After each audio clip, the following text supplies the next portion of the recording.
Hola chicos, bueno, vamos a explicar cómo se resuelve el modelo de evaluación para poder rendir la evaluación previa de segundo año. Es importante recordarles que esto es un modelo simplemente para practicar, para ejercitar. No va a ser el examen que se les va a tomar, va a ser muy similar a este, pero es fundamental que todas las explicaciones que se den en el video las anoten en la carpeta, que tomen un registro escrito de lo que se va haciendo para que lo tengan a mano y para que puedan preguntar aquellas dudas que no hayan quedado claras en nuestro foro del Classroom. Vamos a comenzar con el ejercicio número 1, o sea, el modelo de evaluación consta de 5 ejercicios. El primero es sobre operaciones combinadas, el segundo es un problema de pasaje de lenguaje coloquial a simbólico, el tercero es de ángulos formados por dos rectas paralelas cortadas por una transversal, el 4 es de ángulos interiores de un triángulo y el 5 es de teorema de Pitágoras. Vamos a comenzar con el ejercicio número 1 de operaciones combinadas. Siempre que tenemos una operación combinada, es conveniente separar en términos. Los términos se van a separar por los signos que estén sumando o restando. Por ejemplo, aquí tenemos un término, aquí otro y aquí otro. Acá dentro de esta raíz también puedo separar en términos. Dentro de un mismo término yo puedo volver a separar porque está dentro de una raíz. Pero toda esa raíz forma parte de este término grande. O sea que no tenemos que tener presente eso. Y la idea es empezar a resolver término a término respetando el orden de las operaciones. El orden de las operaciones nos va a indicar que primero resolvamos potencias y raíces, luego multiplicaciones y divisiones y por último las sumas y las restas. Entonces, por ejemplo, acá nos encontramos con 12 al cuadrado. 12 al cuadrado es una potencia. Nos conviene, además de ir resolviendo, plantear de costado los cálculos auxiliares, que son las cuentas que yo necesito para meter adentro del cálculo combinado y que no quede todo engorroso. Hacer 12 al cuadrado no significa hacer 12 por 2, porque si no, no existiría la potencia. Algo de distinto tiene que tener. Significa que agarro a la base y la multiplico por sí misma 2 veces. Lo que está acá abajo se llama base, lo que está acá arriba se llama exponente. El exponente nos indica la cantidad de veces que hay que multiplicar a la base por sí misma. Como tengo un 2, significa que tengo que hacer 12 por 12, es decir, 2 veces multiplicar a ese 12 por sí mismo. La cuenta nos da 144. Lo llevo al cálculo, nos da 144. Espero para hacer la división y sigo resolviendo el otro término. En el otro término tenemos, cuando subdividimos, en este caso debo resolver primero la potencia y luego la multiplicación. Y en este caso se aplica una propiedad. Hay una propiedad que dice que todo número que no sea 0 elevado a la 0 nos va a dar 1. Es decir, si yo hago 5 a la 0 me da 1. Si hago 6 a la 0 me da 1. Si hago menos 10 a la 0 también me da, o sea, todo el número menos 10 entre paréntesis a la 0 también me da 1. ¿Sí? Entonces, vamos a ver qué es menos 3 al cuadrado para poder resolver esta parte, ¿sí? Menos 3 al cuadrado es menos 3 por menos 3. 3 por 3 me da 9 y por regla de signos menos por menos es más. También podemos generalizarlo. Hay una propiedad que dice que cuando la base es negativa y el exponente es par, el resultado es positivo. Mientras que cuando la base es negativa y el exponente es un número impar, el resultado es negativo. Veamos un ejemplo del primer caso. Menos 3 es negativo, está elevado a un exponente par. El resultado me da 9, porque menos 3 por menos 3, menos por menos es más, me da 9. En cambio, cuando el exponente es impar, menos 3 elevado a un número impar, esto me da menos 27. ¿Por qué? Porque yo estoy haciendo menos 3 por menos 3. Eso nos da 9 positivo. Por menos 3 de vuelta, como esto daba 9, 9 por menos 3 es menos 27. Entonces se puede simplemente recordar esto o pensar en la definición de potencia y listo. Entonces cuando voy acá, ¿cómo llego del menos 3 al cuadrado al 9? Puedo decir, tengo base negativa, exponente par, queda positivo, o directamente lo pienso. Menos 3 por menos 3 es 9 positivo y ya está. Acá 5 a la 0 da 1 por la propiedad que les comenté antes. Y en esta parte el 19, el menos 19 está solito porque es otro término. Bien, vamos a resolver un paso más. Ahora tenemos que resolver la división. 144 dividido 18 nos da 8. Y por regla de los signos, más dividido menos me da menos. Recuerden que cuando multiplicamos y dividimos, si tienen el mismo signo, queda positivo. Si tienen signos distintos, queda negativo. O lo podemos pensar con la famosa regla. Más por más, o sea, la voy a escribir acá. Más por más, esto aplica tanto para la multiplicación como para la división. Más por más es más, menos por menos es más por menos, menos por más, menos. Cada uno lo aprende de la manera que le resulte más cómoda o más fácil, pero esto lo que quiere decir es que cuando los dos números que intervienen tienen el mismo signo, ya sea los dos más o los dos negativos, el resultado queda positivo. En cambio, si son distintos, el resultado va a quedar negativo. Cada uno lo aplica según como mejor le resulte. Raíz cuadrada de 64. Bueno, ahí se ve que el resultado es 8. ¿Pero por qué es 8? ¿Qué significa raíz cuadrada? Acá, esto que está acá adentro se llama radicando, lo que está acá se llama índice. Cuando no hay nada es un 2, que no se escribe el 2. Entonces yo lo voy a poner en línea punteada para que sepan que está, pero en realidad no se escribe. ¿Y qué lectura hay que hacer? ¿Qué nos dice ese índice, ese número en chiquitito que está ahí arriba? Dice que encontremos un número que al multiplicarlo esa cantidad de veces, es decir, 2 veces, por sí mismo, nos dé como resultado 64. Entonces decimos que el resultado da 8. ¿Por qué da 8? Porque cuando hago 8 por 8, es decir, 2 veces, sí mismo, me da 64, que es lo que está dentro del radicando. Por eso es que el resultado de la raíz cuadrada de 64 es 8. Y finalmente nos queda hacer la cuenta. Menos 8 más 8. Acá aplica una propiedad que se llama cancelativa. Es como decir, debía 8 pesos, pagué 8 pesos. Ya está, no debo más nada, saldé mi deuda. Lo puedo cancelar. Cuando es el mismo número y tienen signos distintos, se aplica la propiedad cancelativa. Y nada más nos queda el menos 19, que es el resultado de este primer cálculo. Siguiendo con el B, en el ejercicio B es otro cálculo combinado donde ahora intervienen las fracciones. Volvemos a lo mismo, separamos en términos, tenemos 3 términos grandes ahí que son los que están marcados en rojo y tenemos que hacer las cuentas auxiliares. Yo voy a arrancar haciendo un medio más un quinto. Lo voy a hacer a un costado para no ensuciar mi cálculo combinado.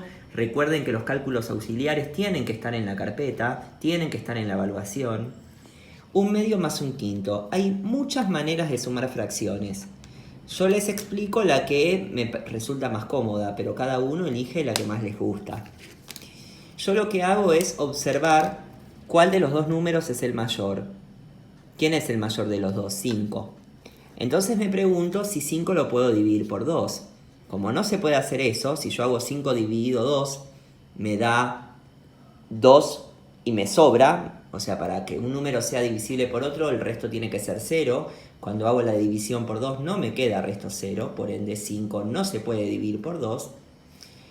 Cuando eso ocurre, lo voy a duplicar. 5 duplicado me da 10. Y ahora me hago la misma pregunta. ¿Se puede hacer 10 dividido 2? Sí, se puede hacer. Como se puede hacer, lo elijo como común denominador. Esto que está acá se llama común denominador. Común denominador. Yo sé que hay muchos alumnos que directamente dicen, profesor, es más fácil hacer 2 por 5. Sí, es correcto, me va a dar acá un múltiplo que es común a los dos, pero no siempre es el menor. Si yo tuviera, por ejemplo, acá 5 y acá tuviera 10, con elegir a 10 ya está, 10 es divisible por los dos. No es necesario que haga 10 por 5 y utilice el 50. Por eso siempre el mecanismo es ver el mayor de los dos, fijarse si lo puedo dividir por el otro. Si lo puedo dividir, lo elijo. Si no lo puedo dividir, lo duplico, lo triplico, lo cuadruplico, hasta que sea divisible por el otro número y ya está. Luego, una vez que tenemos el común denominador, empezamos dividiendo por cada uno de esos denominadores. Por ejemplo, hago 10 dividido 2, eso nos da 5. El resultado lo multiplico por el número que está arriba. 5 por 1 me da 5 y lo escribo acá. Sigo con la misma lógica. 10 dividido 5, 2. Por 1, 2. Y lo escribo acá. Luego hago la suma, me queda 7 décimos. Entonces, 1/2 más 1/5 es 7 décimos que me quedó elevado a la menos 1. La multiplicación de fracciones se puede resolver escribiéndola como una multiplicación e invirtiendo al numerador con el denominador. Siempre del que está detrás de los dos puntos, es decir, de la fracción divisor. La fracción divisora, digamos. Está mal dicho, perdonen. Entonces, lo transformamos, la división la transformamos en multiplicación e invertimos estos números. Nos queda 14 quintos con un por. Acá hay que hacer esta resta. Vamos al cálculo auxiliar. Tengo 2 enteros. Cuando no hay nada debajo del denominador es que es un 1, 2 enteros, menos 7 16avos. El mayor de los dos números es 16. 16 se puede dividir por 1. Entonces listo, lo elijo. Entonces hago 16 dividido 1, 16 por 2, 32. Sigo, viene un menos, escribo un menos. 16 dividido 16, 1 por 7, 7. Hago la resta, 32 menos 7, 25 16avos. Y eso lo voy a escribir acá, en el resultado de la resta. Por último, tengo que resolver esto. Vamos a ignorar este menos y vamos a ver la fracción. Cuando yo tengo un exponente negativo, hay una propiedad que me dice que cambian de lugar el numerador y el denominador, se invierten. La propiedad, que la tengo escrita acá, la generalizo de esta manera. A dividido b, o a sobre b, elevado a la menos c. El menos, la función que cumple, es cambiar, invertir a con b de lugar. Una vez que yo le hago caso a esa señal, el menos ya no está más. Nos quedó b sobre a elevado a la c. Entonces, en este caso, el menos me va a decir que cambiemos de lugar al 2 con el 7, me va a quedar 7 medios, y ya está. Lo saco, no lo escribo más, porque ya hice lo que ese menos me indicaba. Bien, vamos al siguiente paso, multiplicación. Para multiplicar podemos simplificar. Para simplificar significa dividir a un número del numerador con un número del denominador, pero que sea por un mismo número. Por ejemplo, 10 y 5 se pueden los dos dividir por 5. Entonces hacemos eso. Hago 5 dividido 5, me da 1, escribo el resultado. Lo que yo escribo es lo que me da. Y 10 dividido 5 me da 2. Atención, tengo que dividir por lo mismo. No puedo dividir en el numerador por 5 y en el denominador dividir por 8. No, tiene que ser el mismo número. O sea, lo que está en verde está siendo dividido por 5. Y lo que yo taché y está en rojo está siendo dividido por 7. 7 dividido 7 nos da 1. Y 14 dividido 7 nos da 2. Finalmente hay que resolver esa multiplicación. La multiplicación se resuelve de manera lineal, numerador por numerador, denominador por denominador. O sea, 2 por 2 nos da 4 y 1 por 1 nos da 1, 4 enteros. Seguimos resolviendo el ejercicio. La raíz cuadrada de la fracción, se saca la raíz cuadrada tanto del numerador como del denominador. Sería raíz cuadrada de 25 es 5, ¿por qué? Porque 5 por 5 da 25. Raíz cuadrada de 16 da 4. ¿Por qué? Porque 4 por 4 es 16. O sea que la raíz cuadrada de 25 16avos es 5 cuartos. Volvemos a este último término. Una vez que ya le hicimos caso a ese menos e invertimos la fracción, ahora hay que elevar. 7 al cuadrado es hacer 7 por 7, 49. 2 al cuadrado es hacer 2 por 2, nos da 4. Y finalmente nos queda resolver esta última cuenta, 4 enteros más 5 cuartos menos 49 cuartos. El común denominador de las tres fracciones es el 4. Y luego hago 4 dividido primer denominador. ¿Cuánto es 4 dividido 4? 1. A ese resultado lo multiplico por el numerador. 1 por 4 me da... 4 dividido 1 nos daba 4. 4 por 4 nos da 16. Eso lo escribo acá. Y luego sigo. 4 dividido 4, 1. Por 5, 5. 4 dividido 4, 1 por 49, 49. Respetando los signos, más donde está y el menos ahí, ¿sí? Eso se respeta. Y por último hago cuentas. 16 más 5, menos 49. Hago las cuentas, nos da menos 28. Menos 28 cuartos. Menos 28 dividido 4 nos da menos 7 y ahí terminamos el ejercicio. Así se resuelven los cálculos combinados. Es importante para eso recordar las propiedades, recordar la regla de los signos, recordar el orden de las operaciones, primero las potencias y las raíces, después las multiplicaciones y divisiones, por último las sumas y las restas, a menos que haya un paréntesis o algo que indique lo contrario, pero en los ejercicios que nosotros elegimos para ustedes no hay paréntesis, corchetes ni llaves en el sentido prioritario. Lo que tienen es muy elemental. Tienen un paréntesis acá y un paréntesis acá. Después ya no hay más nada.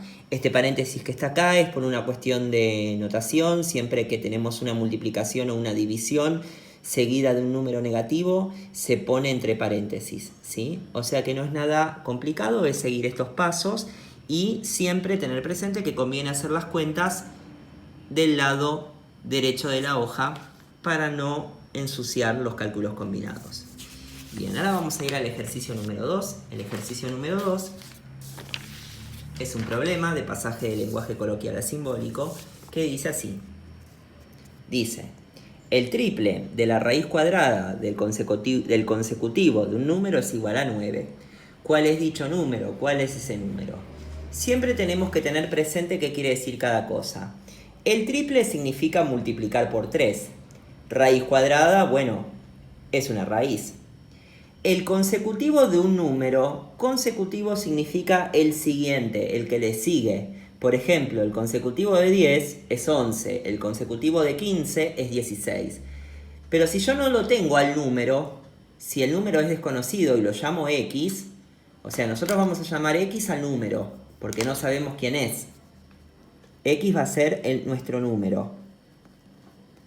Yo dije, si el consecutivo de 10 es 11, ¿qué significa? ¿Cómo llego al 11? Haciendo 10 más 1. Entonces el consecutivo de un número desconocido, ¿quién va a ser? X más 1, ¿sí? Entonces nos dice, a ver, el triple, ¿de quién? El triple, 3 por, ¿de quién? De la raíz cuadrada. ¿De la raíz cuadrada? ¿De la raíz cuadrada de quién? Del consecutivo de un número. El consecutivo de un número es x más 1. Esto sería el triple de la raíz cuadrada del consecutivo de un número. Siempre hay que preguntarse ¿de quién? ¿A quién está refiriendo? ¿Sí? Tanto el de que aparece ahí, como el del que aparece acá, como el de que aparece acá. Estamos hablando del triple, de la raíz cuadrada, del consecutivo de un número. Y todo eso es igual a 9. Y nos pregunta cuál es ese número. Esto que está acá es plantear la ecuación. Y ahora hay que resolverla. ¿Cómo se resuelve? Primero el que pasa es el 3. Está multiplicando a la raíz, pasa dividiendo. 9 dividido 3 nos da 3. La raíz cuadrada tiene que pasar ahora. ¿Cómo pasa para el otro lado? Elevado al cuadrado. Hago cuentas, 3 al cuadrado nos da 9 y por último el 1 que está sumando pasa restando. Si ustedes tienen alguna duda y nos queda 8, o sea que el número es 8, siempre hay que responder. Se escribe respuesta, el número es 8. Si ustedes tienen alguna duda de cómo se despeja, siempre tengan presente. Si yo conociera el valor de x, ¿qué tendría que hacer? Primero tendría que sumar 1, luego tendría que sacarle la raíz. Por último, multiplicar por 3. Bien, el orden para despejar es totalmente contrario al orden con el que ustedes resolverían. Si yo lo primero que hago, si conociera el valor de x, si lo primero que hiciera es sumar 1, entonces en un despeje eso va a ser lo último que voy a hacer. ¿Está claro? Ustedes fíjense, si yo conociera x, primero sumo el 1, primero sumo, después raíz y después multiplico por 3. Y el orden para despejar fue al revés, arranco de atrás para adelante. Eso es un buen método para no confundirse y no olvidarse. Pasamos al problema 3. En el problema 3 dice, ángulos formados entre rectas paralelas cortadas por una recta transversal. Las rectas paralelas son estas dos que figuran acá. La transversal es la que aparece aquí. Entonces, nos da el dato de que el ángulo alfa vale 100 grados. Para eso hay que repasar algunas cosas teóricas. El ejercicio es bastante sencillo, pero lo teórico lo voy a explicar acá. Los ángulos 1 y 2 se llaman adyacentes. La definición de adyacentes es que son ángulos consecutivos y suplementarios. Pero para no hacernos líos son estos dos que figuran acá, del mismo modo que 3 y 4. Y tienen la característica de que suman 180 grados. Y después están los ángulos opuestos por el vértice, que son los que se cruzan, los que están enfrentados, mejor dicho. 1 con 4 y 2 con 3. Esos ángulos opuestos por el vértice tienen la característica de que son iguales, tienen la misma amplitud. En este caso, el ángulo alfa con el ángulo tita son adyacentes.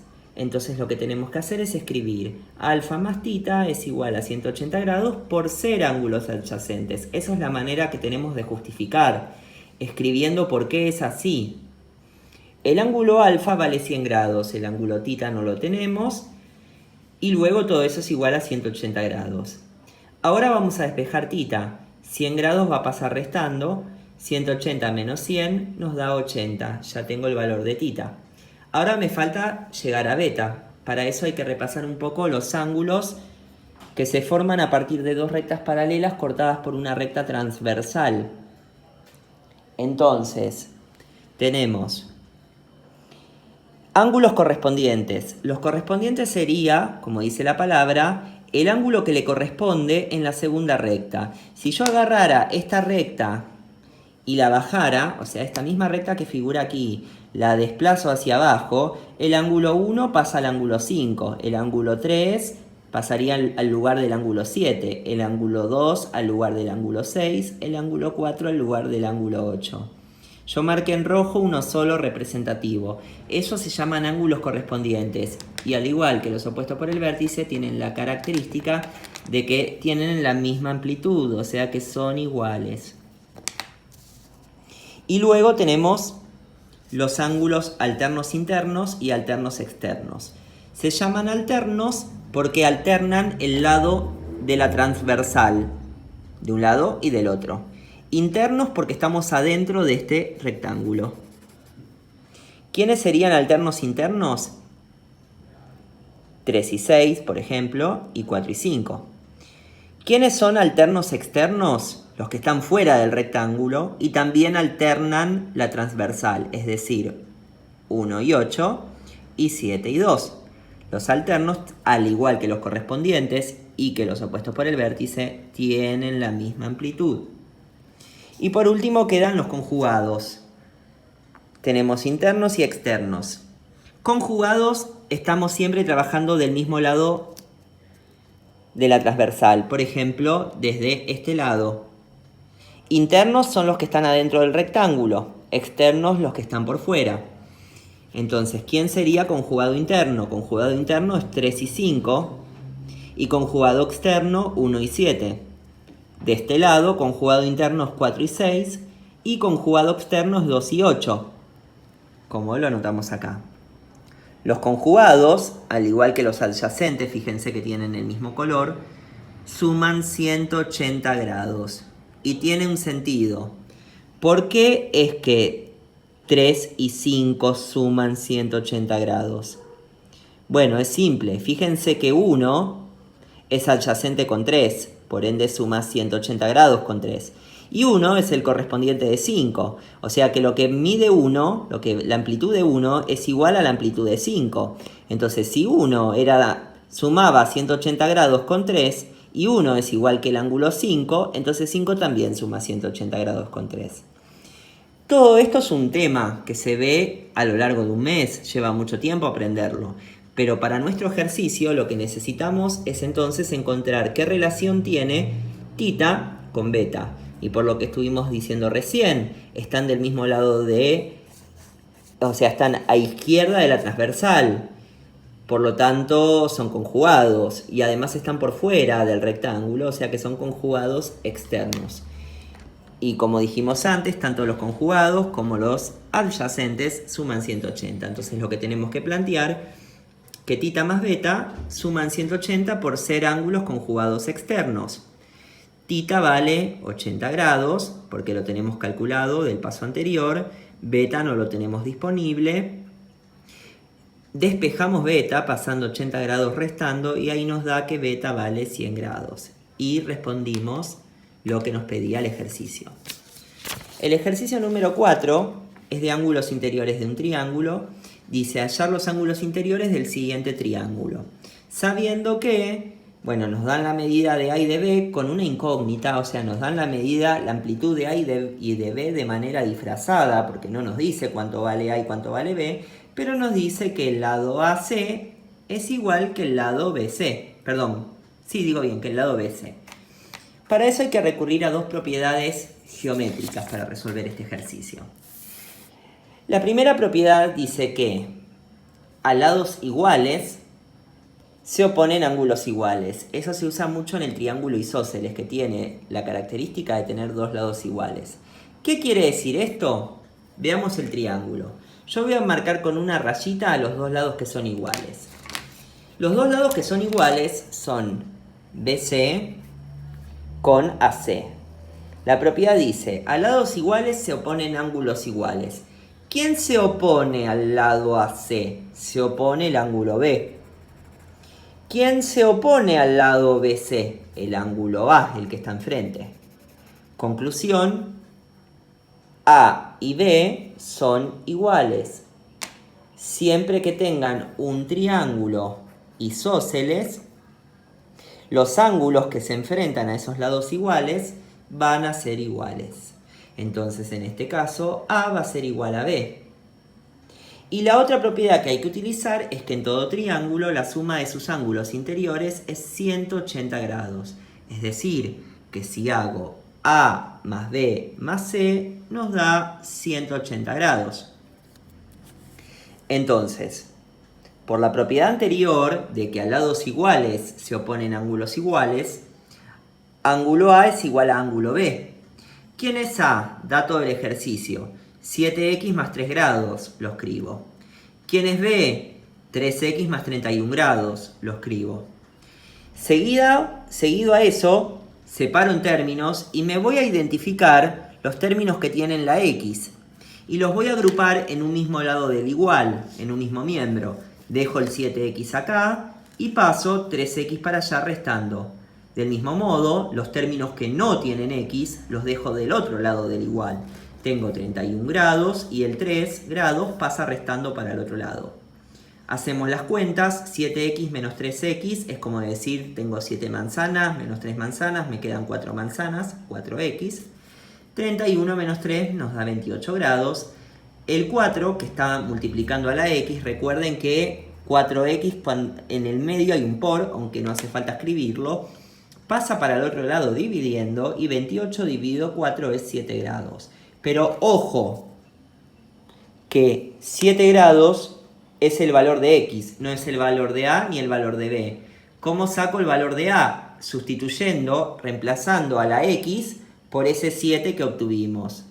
Es decir, si A era 7x más 3, entonces A es 7 por 7 grados más 3. 7 por 7 grados es 49 grados. 49 grados más 3 es 52 grados. Con eso tengo A. Como A vale 52 y nosotros dijimos que B vale lo mismo que A, B también vale 52, pero lo podemos corroborar. ¿Cómo? Reemplazando a la x también de b, reemplazando a la x de b por 7. Verifiquemos. Esto era b, reemplazo a la x de b por el 7 y nos queda 3 por 7 grados, 21 grados, 21 grados más 31 grados, 52 grados. Y efectivamente a y b valían lo mismo. Por último, el que nos falta encontrar es la medida de c, la amplitud del ángulo c. Para eso usamos la propiedad que dice que la suma de los ángulos interiores de un triángulo es 180 grados. Entonces sabemos que a más b más c es 180 por suma de ángulos interiores de un triángulo. Siempre es fundamental justificar. Justificar significa escribir esto que está acá. El ángulo A vale 52 grados, el ángulo B valía lo mismo también, me falta el ángulo C. 52 más 52 nos da 104. C que no lo conozco, y por último 104 que está sumando pasa restando y nos termina quedando que vale 76 grados. Para verificar que todo esto está bien, puedo agarrar y hacer 52, o sea, yo sé que este vale 52 grados, este vale 52 grados, y el último que sacamos valía 76. Si yo sumo los tres ángulos, nos tiene que dar 180 grados. Y por último, el último ejercicio es un problema de aplicación del teorema de Pitágoras. Para eso hay que recordar lo que decía el teorema de Pitágoras. El teorema de Pitágoras dice que la hipotenusa elevada al cuadrado es igual a la suma de los cuadrados de los otros dos catetos. Si yo tengo este triángulo, esto que está acá se llama hipotenusa, esto es un cateto, esto es otro cateto. Para distinguirlos, yo puedo llamarlo cateto mayor, cateto menor, cateto A, cateto B, es indistinto. O al revés, cateto A y cateto B.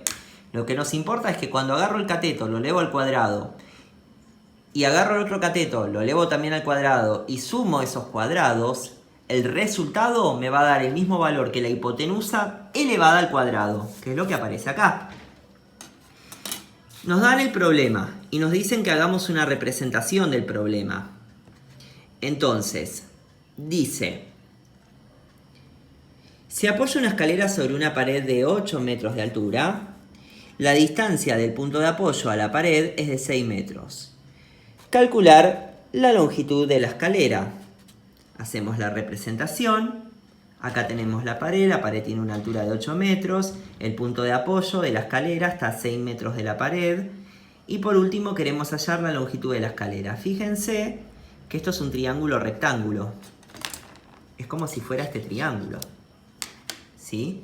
Entonces, un cateto vale 8, el otro cateto vale 6, y la hipotenusa es la longitud de la escalera que estoy buscando. Es decir, la hipotenusa es lo que yo quiero encontrar. ¿Quién es un cateto? 8 metros. ¿Quién es el otro? 6 metros. Entonces hago 6 metros al cuadrado más 8 metros al cuadrado. Recuerden que se eleva tanto el número como la unidad. O sea, si yo hago 6 metros al cuadrado, esto es 6 metros por 6 metros. 6 por 6 es 36, metro por metro, metro cuadrado. Ojo con las unidades. 8 metros al cuadrado es 8 metros por 8 metros. 8 por 8, 64, metros por metros, metros cuadrados. Puedo sumar estas dos cosas porque es lo mismo, están en la misma unidad. Metros cuadrados con metros cuadrados se pueden sumar. Tengo 36 metros cuadrados más 64 metros cuadrados, eso nos da 100 metros cuadrados. Ni se les ocurra hacer acá metros a la cuarta porque los exponentes no se suman. Yo acá estoy sumando la misma cosa. Es como decir, tengo 36 manzanas más 64 manzanas. Nos queda 100 metros cuadrados. Por último, el cuadrado de la hipotenusa pasa como raíz cuadrada de todo. La raíz cuadrada era qué número multiplicado por sí mismo dos veces nos daba 100. La respuesta es 10. Y el cuadrado se simplifica con esa raíz y nos queda 10 metros. Y tiene sentido, porque estamos diciendo que 10 metros por 10 metros nos da 100 metros cuadrados, que es lo que nos indica esa raíz. Por lo tanto, la hipotenusa, que a su vez representa toda la longitud de la escalera, es de 10 metros. Entonces la respuesta, escribimos, la escalera tiene una longitud de 10 metros. Es conveniente que el examen lo resuelvan, este modelo de examen, como está en el video, y Cualquier inquietud que tengan, la dejen en los comentarios del Classroom para que se las podamos responder.